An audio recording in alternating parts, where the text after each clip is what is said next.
Desde que eu me casei, isso já completa 10 anos em maio agora. Eu sou casada com o Eduardo, aquele rapaz que estava aqui, saiu com o Gerson, e tenho um menino de 8 anos, o Gustavo. A gente vai fazer o louvor agora, a Danúzia vai vir para cá, ela vai conduzir. Vem cá, Danúzia, fica à vontade, o palco é todo seu. Quer mandar um beijinho? Beijinho para todas, né?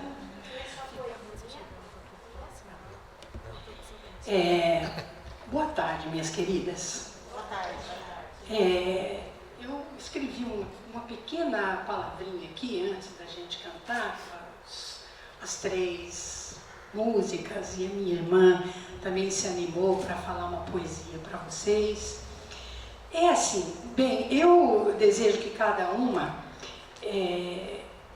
a cada uma de vocês, que essa tarde seja uma tarde inspiradora, uma tarde renovadora também. Eu estive pensando, lendo o livro de Rick Warren, pastor Gerson deu de presente para o meu neto, ele já leu tudo e eu estou lendo agora. É maravilhoso esse livro. Ele faz um questionamento sobre por que estou na Terra, o que estou fazendo aqui. Então, nós temos que pensar que nós não somos um acidente, que nós não somos alguma coisa ao acaso, que veio assim, sem planejamento. Não, Deus já havia pensado em cada uma de nós, do jeitinho que nós somos, e Ele nos amou assim. Então, que nós possamos descobrir e saber o motivo por que Deus nos trouxe aqui, exatamente aqui, na comuna, né? Onde nós estamos. Por que será? E me vem uma palavra na minha cabeça, quando Paulo disse, quando eu estou fraco, aí é que eu estou forte. Eu estou já no alto dos meus 76 anos e já fiz tanta coisa, já viajei, fiz campanhas missionárias, porque tive uma experiência muito profunda com Deus na minha juventude. Faz mais de 60 anos que eu me entreguei a Jesus e Ele realmente mudou a minha vida. Mas nessa idade agora, eu penso que eu já não tenho mais nada, e muito menos aqui, né, gente? Numa igreja dessa, onde o GB toca, eu fico pensando, olha, o violão dele aqui à minha disposição, é muito assustador até, não é? Porque eu não chego nem na sola. O que eu faço, quem gosta mais são os meus parentes, os meus amigos, pessoas que me conhecem há muitos anos. Eu tive um sonho na minha juventude de ser uma estrela de cinema. Meu sonho, eu queria ver o meu nome brilhar na glória, porque eu queria tirar minha mãe da miséria. Mas tive muitas desilusões, só desilusões. Numa outra ocasião, quem sabe, eu terei mais tempo de falar para vocês. Então, Deus quer nos ajudar nessa tarde. Ele quer transformar nossa vida, nossa fraqueza em força. Ele quer se revelar de uma forma maravilhosa. Ele nos ama como nós somos. Você não precisa mudar nada, é Ele que te muda. Então, eu quero convidar você a fechar os seus olhos agora, para nós cantarmos a primeira canção que você deve saber. Eu não vou cantar sozinha. Eu quero chamar aquela garota ali para vir me ajudar aqui. Faça favor, pode vir aqui me ajudar.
longa e fria, segura minha mão até que chegue o dia. Em tua companhia, é claro meu caminho, eu não quero ficar para sempre sozinho. Não fosse o teu cuidado, eu por certo estaria batida e infeliz numa senda de espinho. Fica, Senhor, comigo.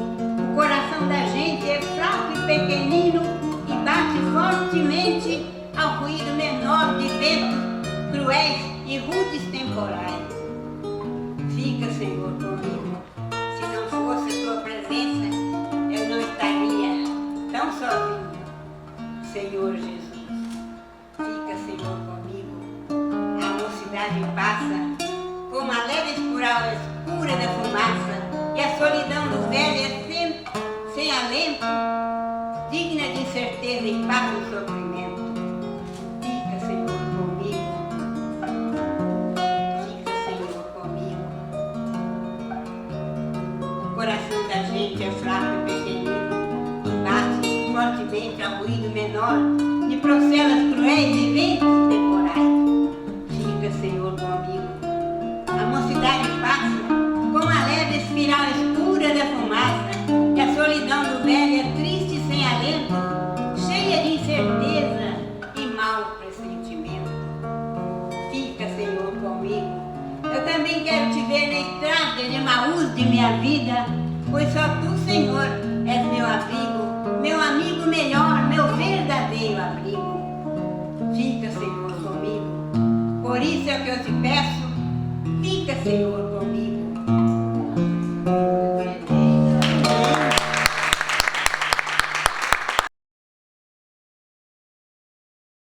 Depois que Ló foi embora, o Senhor Deus disse a Abraão: de onde você está, olhe bem para o norte e para o sul, para o leste e para o oeste. Eu vou dar a você e aos seus descendentes para sempre toda a terra que você está vendo. Farei com que os seus descendentes sejam tantos como o pó da terra. Assim como ninguém pode contar os grãozinhos de pó, assim também não será possível contar os seus descendentes. Agora vá e ande por esta terra, de norte a sul e de leste a oeste, pois eu darei a você. Eu a darei a você. Então, a nossa proposta é pensar na figura de Sara, estabelecendo uma comparação com a nossa vida, né? O que a gente pode aprender com a vida de Sara para que a gente não repita os mesmos erros ou que a gente repita os acertos. Lendo esse texto, eu comecei a me perguntar como é que eu me sentiria no lugar de Sara. Será que eu ia me sentir em segundo plano quando Deus faz esse chamamento a Abraão e não a mim, e não a Sara? Como é que é dentro do nosso lar?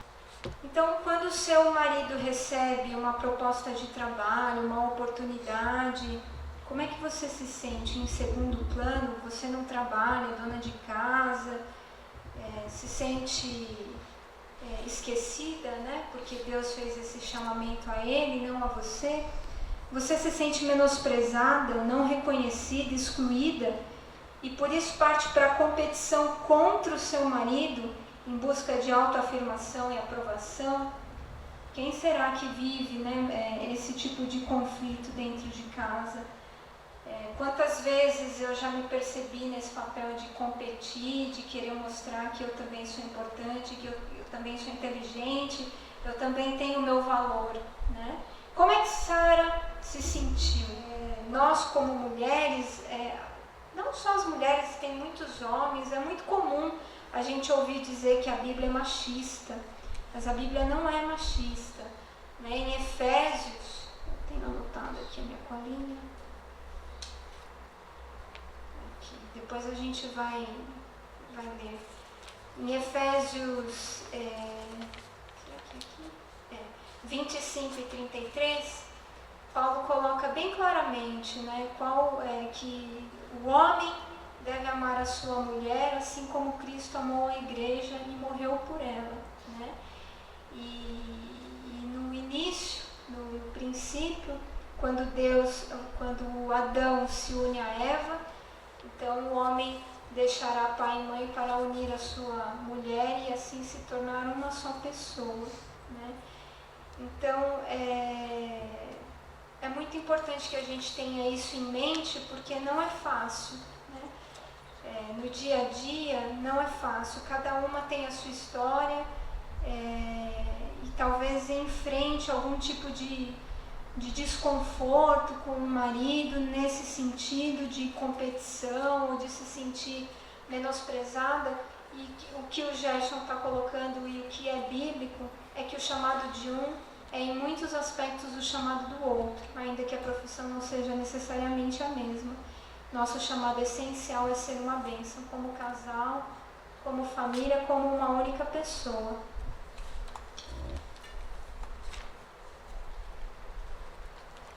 Ainda continuando a nossa comparação com Sara, agora não é exatamente nesse chamado, mas naquele capítulo em que Sara, então, ela está cansada de esperar porque ela ainda não engravidou e ela resolve que a sua empregada deve, então, ter relações com seu marido, e aí surge o Ismael, né? O primeiro filho de Abraão. E como é que a gente se sente, então? Será que eu preciso estar no controle o tempo todo para garantir que tudo ocorra sem falhas, no tempo e do jeito certo? O meu, né? O jeito certo é o meu tempo, né? No caso da Sara, decidindo, inclusive, que seu marido não deve mais esperar para ter filhos, e isso tem que acontecer naquele momento, inclusive com outra mulher, né? Então a Sara, ela é perceptível, a gente consegue identificar essa característica do controle. Ela tem que estar no comando, ela tem que estar no controle, isso já está saindo fora de controle, o tempo está passando, precisa ser agora, então vai ser do meu jeito, toma, faz agora, né? Será que a gente repete esse comportamento da Sara dentro de casa, né? Quantas vezes a Sara, ela se esquece que Deus, Jesus, está no controle? Quantas vezes a Sara Caroline, a Sara Maria, a Sara Danúcia, se esquece que Deus está no controle, não é? Quantas vezes Sara Caroline duvida e perde a fé? Duvida e perde a fé. Quantas vezes? Quantas vezes a Sara duvidou e perdeu a fé e riu por dentro, né? Então, agora sim, eu vou para Efésios rapidamente para a gente ver o que Paulo está falando aqui para a gente hoje. No versículo 25, como eu já disse, marido ame a sua esposa, assim como Cristo amou a igreja e deu a sua vida por ela. No 31, como dizem as escrituras sagradas, é por isso que o homem deixa o seu pai e a sua mãe para se unir com a sua esposa e os dois se tornam uma só pessoa. Há uma verdade imensa revelada nessa passagem das escrituras, e eu entendo que ela está falando a respeito de Cristo e da igreja, mas também está falando a respeito de vocês. Cada marido deve amar a sua esposa como ama a si mesmo, e cada esposa deve respeitar o seu marido. Então, se a gente viver essa mensagem de verdade, se a gente não só lê-la no domingo e achar, nossa, que bonito isso, né, na teoria, mas se a gente conseguir absorver isso, existe muita controvérsia a respeito dessa passagem, né, da questão da submissão. Não, porque não é exatamente isso que quer dizer, estar sob a mesma missão, que seja, né? Também acho que é isso. Mas ainda assim, ainda que seja ser submissa, respeitar o seu marido, na minha opinião, não chega nem aos pés do fardo do homem, que é ter que me amar a ponto de entregar a sua vida por mim, como Cristo fez. Se ele faz ou não a parte dele, é um problema dele com Deus. Agora, se eu faço ou não a minha parte, é um problema meu com Deus. Nós, mulheres, podemos optar em confrontar amorosa e respeitosamente, em nome de Jesus, nossos esposos, quando os mesmos são tentados a fraquejar na fé e no compromisso que assumiram com Deus. Mas atenção, para confrontar é preciso aprender primeiro a ser confrontado, ou confrontada, né? Então, às vezes, dentro do lar, a gente acaba discutindo, se desentendendo, o marido está fazendo coisa errada, você sabe, e a gente tem que ter em mente, se ele não está fazendo a parte dele, ele vai se resolver com Deus depois. A gente tem que fazer a nossa parte, a gente tem sim essa autoridade para confrontá-lo, desde que a gente tenha em mente que a gente precisa respeitá-lo, que nós somos uma só pessoa, carne da mesma carne, e estamos debaixo da mesma lei. Esses foram algumas lições da vida da Sara, mas a gente tem também aqui mais um exemplo da Rebeca, que eu não vou ler, mas nós sabemos que ela tinha um comportamento preferencial com relação a um filho. Isso é muito perigoso porque a Rebeca, ao adotar um comportamento preferencial, ela está instaurando em seu lar a desigualdade, por consequência a injustiça, a competição, a inveja, a ira entre os irmãos, a mentira, a dissimulação, a falsidade, relacionamentos falsos e doentios, insólitos, entre todos dentro do lar. Então, se tem alguém aqui que se identifica com esse comportamento da Rebeca, de que prefere um filho a outro, tome cuidado, porque o que ela instaurou dentro do lar foram essas coisas. Depois, um outro exemplo da vida de Raquel. A Raquel, ela não podia ter filhos, né? E ela invejava a sua irmã, Lia, né? E, na verdade, quem se lembra dessa história? Que o Jacó, ele gostava da Raquel, aí o pai dela falou, você vai ter que trabalhar para mim por 7 anos para poder se casar. Aí ele trabalhou 7 anos, quando cumpriu, aí ele achava que ia casar e o pai dela, o sogro, falou, não, você vai ter que casar com a minha filha mais velha primeiro, porque não existe isso. Não posso casar uma filha mais nova e deixar a mais velha sem casar. Então você vai se casar com a primeira e vai trabalhar mais 7 anos, depois você pode casar com a outra. Como ele gostava muito, né? Aí ele trabalhou, nossa, já pensou 14 anos? Que amor, né? Aí finalmente conseguiu casar com ela não conseguia ter filhos, ela não podia ter filhos. Quem tinha filhos era a primeira esposa, a irmã dela. E a Raquel, ela tinha inveja da irmã dela, né? Então,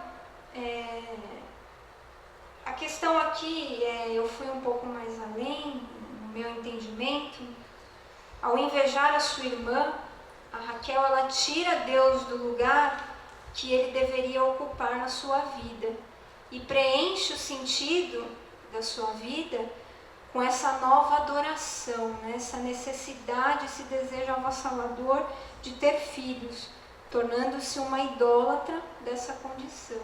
O sentido da nossa vida não está em sermos ou não mães. O sentido da nossa vida está na nossa relação com Deus e na nossa autoestima.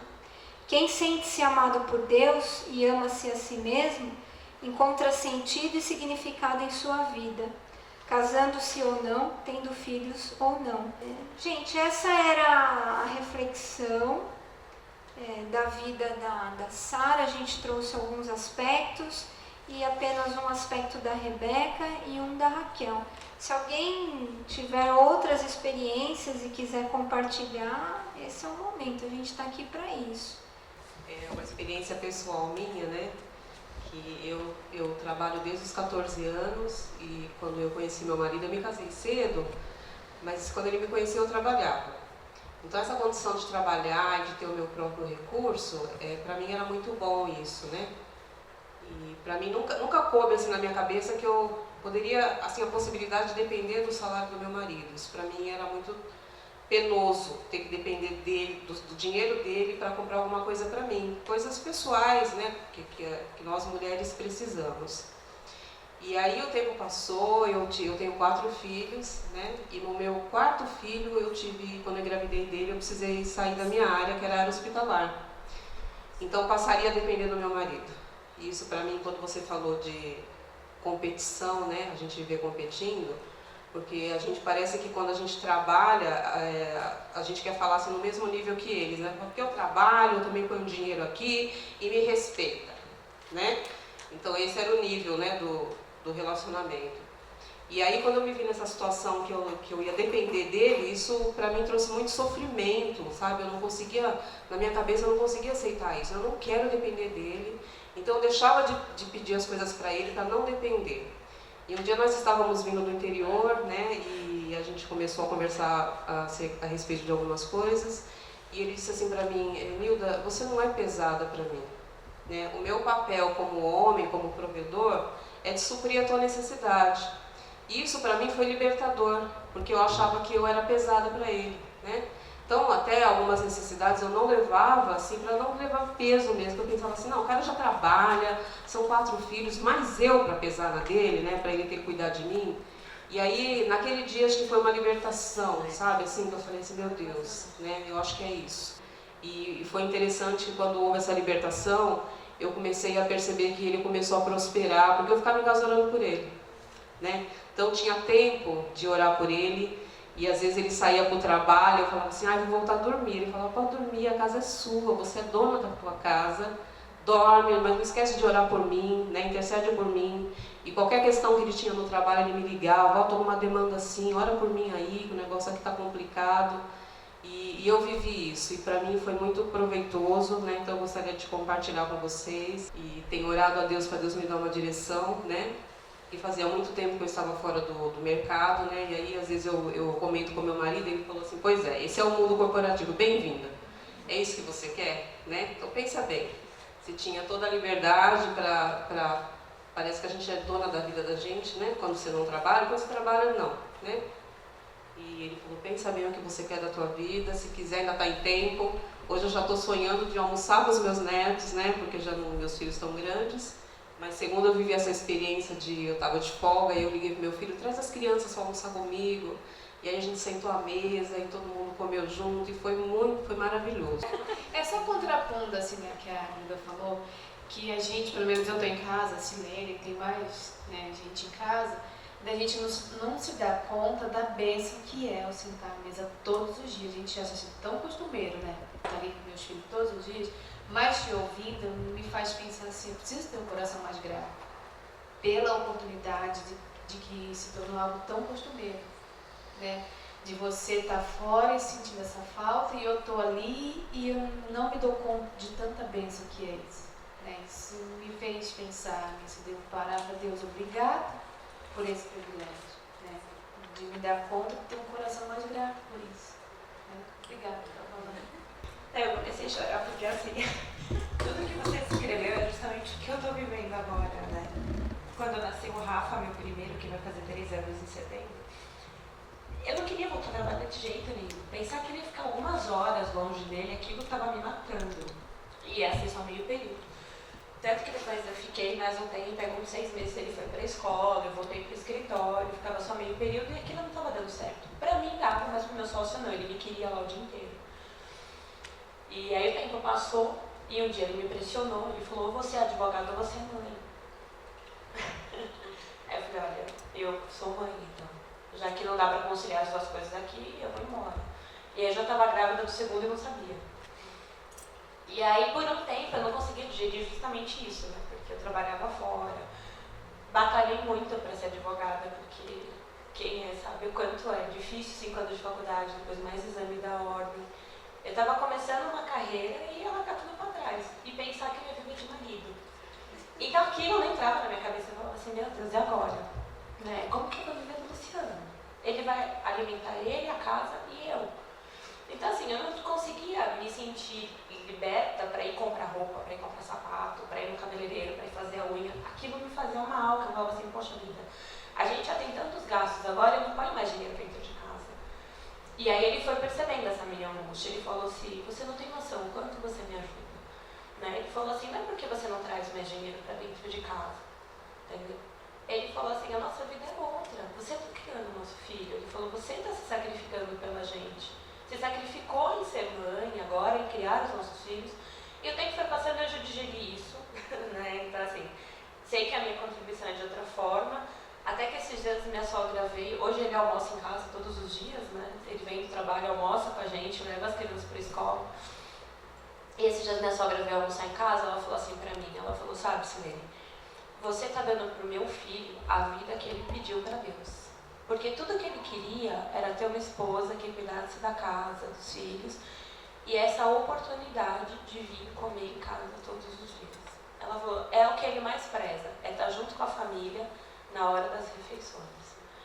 Então assim, foi difícil e às vezes ainda tem horas que eu sinto falta, de falar, poxa, e quando eu olho para as crianças eu falo, não, eu só vou viver isso uma vez e daqui a pouco eu vou morrer de saudade, porque eles vão crescer. E por fim, Deus tem sido tão, né, tem tomado tanta providência na nossa vida, que hoje eu estou com eles, e esse tempo que eu coloquei na escola agora, meio período, que seria um tempo de folga, né, tem aparecido processos para eu fazer, então eu tenho trabalhado em casa, e eu falo hoje que a gente está atingindo um ideal de vida, porque eu consigo cuidar da minha casa, das crianças, tenho tido um tempo para mim, porque por um tempo também eu me sentia culpada, falar, poxa, como assim um tempo para mim? Agora eu sou mãe, né? Mas até eu brinquei quando eu cheguei, eu falei, eu descobri que quando eu tenho tempo para mim, eu sou uma mãe melhor para os meus filhos, né? E assim, tenho conseguido trabalhar um pouco, não estou tão fora da minha profissão, e a gente vai tocando. Então, como você foi falando, eu comecei a chorar porque eu falei, nossa, é justamente o que eu estou vivendo agora, e tem hora que a gente entra em conflito mesmo, mas Deus vai curando o coração da gente.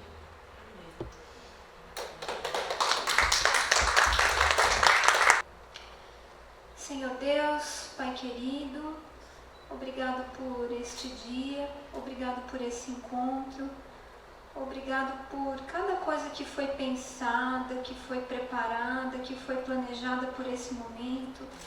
Obrigado pelas pessoas que se envolveram com o planejamento, com o preparo desse momento. E obrigado, Pai, pelas pessoas que estão aqui, que vieram, que foram tocadas pelo Teu Espírito e que buscam, Pai, nesses encontros, algo que possa trazer às suas vidas um pouco mais de conforto, de equilíbrio, de esperança, de amor, de sabedoria. Pai, que o Teu Santo Espírito esteja conosco, que o Teu Santo Espírito nos instrua, nos inspire, nos encha com o Seu amor, Pai. Nos ajuda, nos conduzindo nesse encontro, que tudo aqui que for feito e for dito seja para a honra e glória do Teu nome. Fica conosco, Senhor, em nome de Jesus. Amém. Amém.